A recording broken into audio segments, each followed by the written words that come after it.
بسم الله الرحمن الرحيم. أنا جحجاح رضوان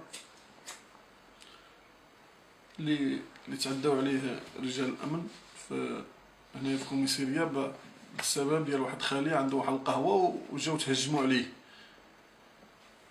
دابا تهجموا على القهوة وداو منا الخدامة، عيطوا ليه الخدامة، جينا أنا وياه من الكوميسارية، دخلنا وما يبداو الأمن بالسب والشتم على الخال ديالي اللي هو محمد الحمداوي.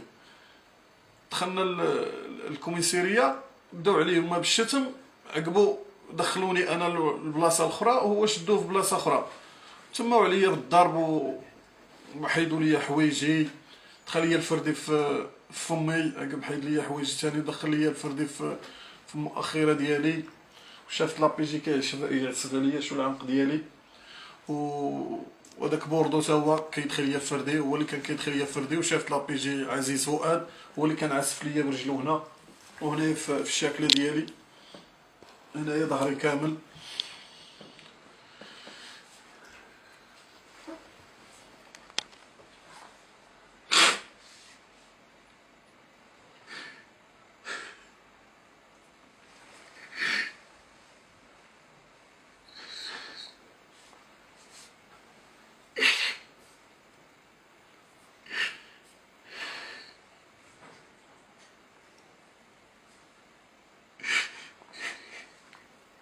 ايوا زيد اش عقبو دارو لك تاني؟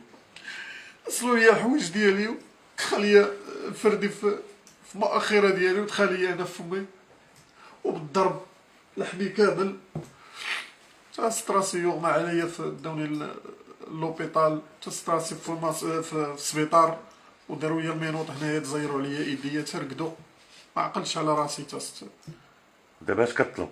كنطلب من حقي ياخذ ليا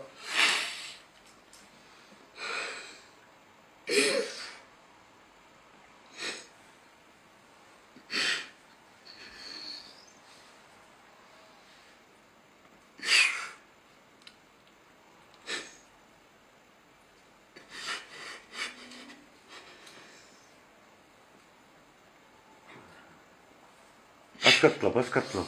كنطلب السيد الوكيل العام ياخذ ليا حقي والجهات المعنيه. الناس كنفسوا عليا بزاف وداو ليا الشرف ديالي،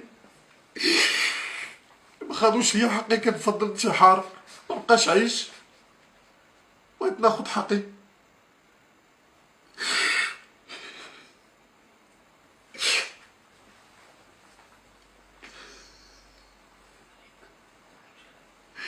كنطلب من صاحب الجلاله ياخد ليا حقي من هاد الناس، تعداو عليا بزاف، داو ليا الشرف ديالي، مبقيتش قادر نهضر.